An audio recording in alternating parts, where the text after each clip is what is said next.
Exercise H. एक महाजन अपनी पूंजी का 1/3 1/3 भाग 6% प्रतिवर्ष, 1/2 भाग 12% प्रतिवर्ष और शेष भाग 9% प्रतिवर्ष ब्याज प्राप्त करता है।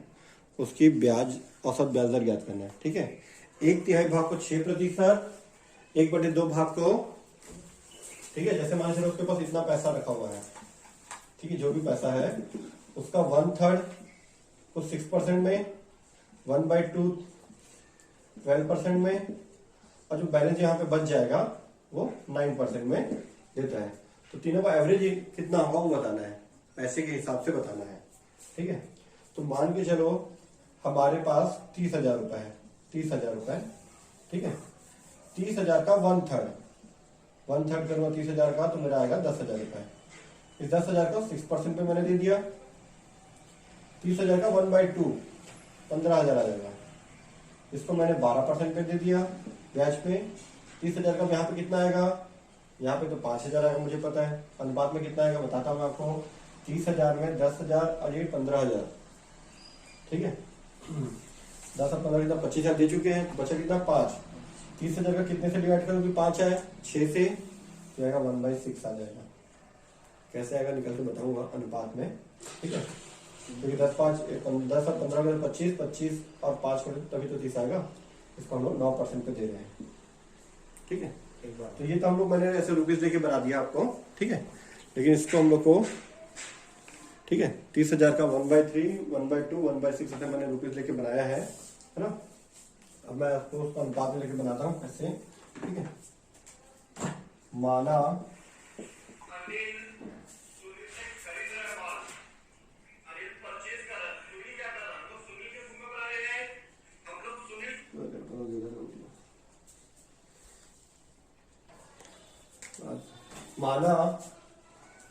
महाजन के पास, माना महाजन के पास 100 रुपए है।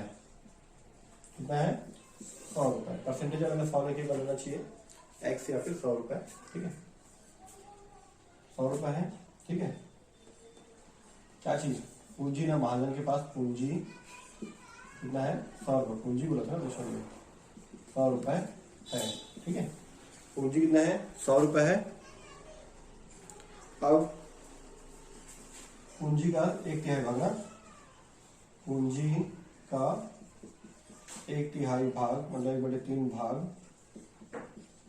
6% की दर से 1 वर्ष का ब्याज, 1 वर्ष का ब्याज कितना होगा। 100 रुपए का 1/3 भाग मतलब 1/6 पूरे है ना, सॉरी 1/3 भाग, 100 का 1/3 भाग जो भी आएगा उसका कितना परसेंट ब्याज, 6% ना। 6% मतलब 6/100 निकाल देंगे हम लोग। फिर ऐसे ही सेम पूंजी, ठीक है, तो उसको ऐसे हम लोग निकालने में आसानी होगा। 1/3 भाग, 1/3 भाग पूंजी पर 6% की दर से 1 वर्ष का ब्याज। सेम वैसे ही यहाँ पे 1/2 भाग पूंजी पर 12% की दर से 1 वर्ष का ब्याज। ठीक है, 100 रुपए का 1/2 भाग, 100 रुपए का 1/2 भाग, इसका 12% निकाल दो, कितना आएगा निकालेंगे। ठीक है, अब पूंजी का 1/3 भाग हो गया, 1/2 भाग हो गया। अब शेष भाग बोला है, शेष भाग कितना आएगा भाई, शेष भाग टोटल होता है, अनुपात में दिया दोनों, टोटल होता है 1 में से 1/3 और 1/2 आप घटा दो। ठीक है, तो आपको कितना बचेगा। ठीक है, शेष जो है हमारा कितना आएगा वो हमको निकालना है। तो कैलकुलेशन आप यहीं पे दिखा सकते हो या फिर यहीं पे आंसर के साइड में आप दिखा सकते हो। आपको आंसर के साइड में रफ कार्य करके लिख सकते हो, जैसे हम लोग अकाउंट में लिखते हैं ना वर्किंग नोट, वैसे ही वर्किंग नोट हम लोग लिख सकते हैं। ठीक है, तो वर्किंग नोट रफ मत लिखना, वर्किंग नोट लिख देना। 1 - 1/3 1/2 या फिर आप नीचे आंसर के नीचे लिख सकते हो, ठीक है। इसके डिवाइड में क्वेश्चन मतलब 1 है, 3 है, 2 है। ये 1, 3 और 2 का एलसीएम आएगा, लघुत्तम आएगा 6, ठीक है। 6 आया हमारा। अब इस 6 को मैं 1 से डिवाइड करूं, कितना आएगा? 6 आएगा। 6 कम 6। 6 को मैं 3 से डिवाइड करूं तो 2 आएगा, 2 एकम 2। 6 को 2 से डिवाइड करूं 3 आएगा, 3 एकम 3। तो 6 में से 2 और 3 माइनस करूं तो मेरा बचेगा 1/6। कितना आया मेरा शेष? कितना आया?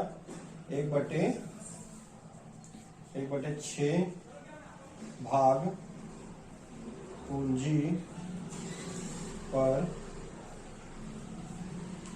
9% की दर से 1 वर्ष का ब्याज,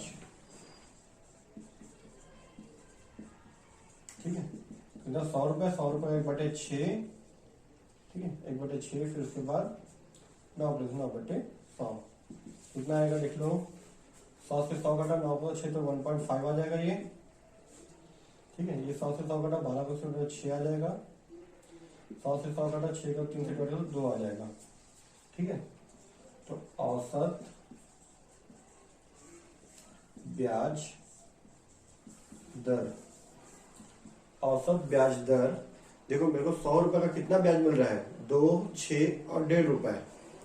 9 रुपए 50 पैसे का ब्याज मिल रहा है। 100 रुपए पे 9 रुपए 50 पैसा ब्याज होता है, तो सीधा औसत ब्याज दर में इसको जोड़ सकते हैं। जो रुपए का 2, 6 और 1.5, यह आ जाएगा हमारा 9.5%, क्योंकि 100 का 9 रुपया 5 है, मतलब 9.5%। ये हमारा आंसर। तो हमारा क्वेश्चन नंबर 2 है, यदि अभय अपनी पूंजी का 1/4 पर 3%, बची हुई पूंजी के 2/3 पर 5%, शेष पर 11% प्राप्त करता है, तो बताइए कि वह अपनी पूंजी पर, कुल पूंजी पर कितने प्रतिशत ब्याज प्राप्त करता है, ठीक है, प्रतिफल प्राप्त करता है ना। 1/4 पे अलग है, बची हुई पूंजी का 2/3 अलग है, और 11% शेष लास्ट वाली पूंजी पर अलग है, ठीक है। निकालते हैं। तो माना अभय के पास, ठीक है, माना अभय के पास, क्वेश्चन में क्या पूंजी दिया हुआ है?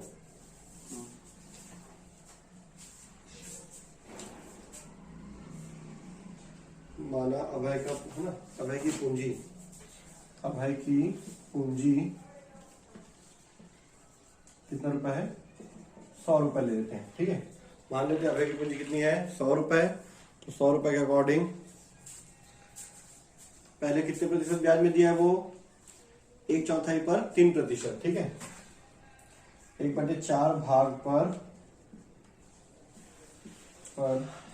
3% की दर से 1 वर्ष का ब्याज, सेम इसी टाइप का है पिछले क्वेश्चन की तरह, 1 वर्ष का ब्याज, ठीक है।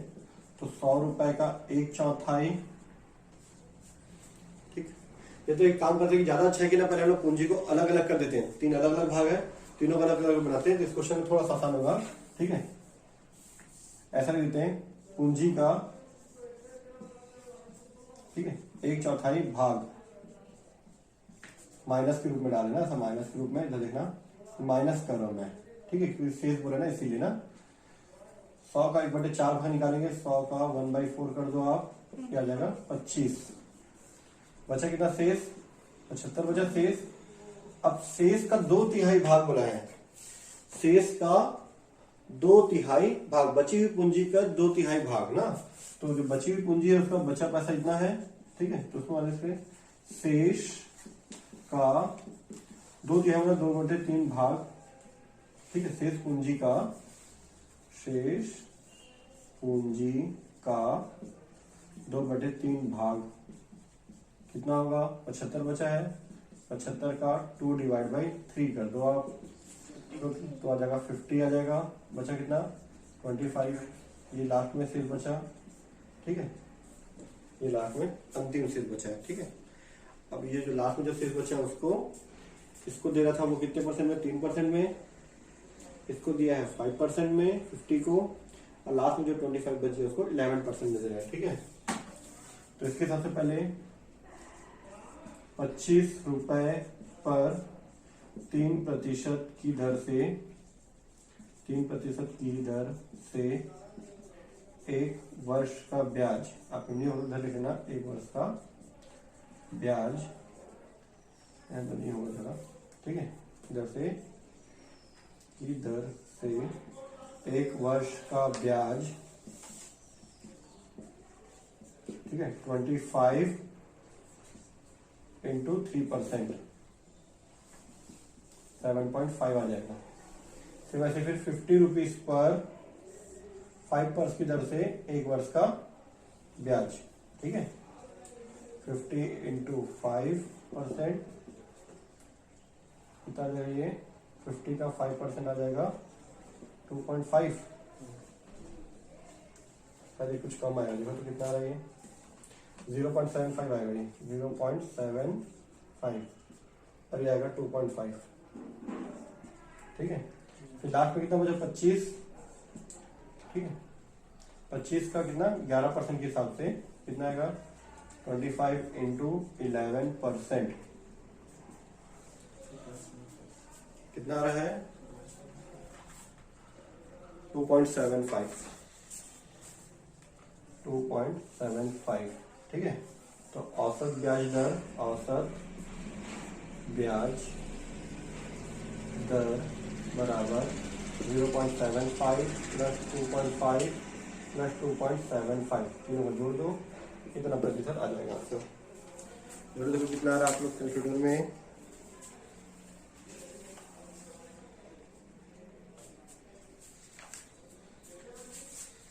$75 हो गया, 3.5 और 2.5 हो जाएगा 6%, 6% वार्षिक आ गया आंसर, ठीक है, ये हमारा आंसर, अर्थात औसत ब्याज की दर 6% वार्षिक होगी, ठीक है। लिखना तो वो स्टेटमेंट आप लोग लिख सकते हो, जब मैं लिख देता हूँ, अतः औसत ब्याज की दर, क्या पूछा था हमको, वही पूछा था ना, कितने प्रतिशत कुल पूंजी पर, अतः कुल पूंजी पर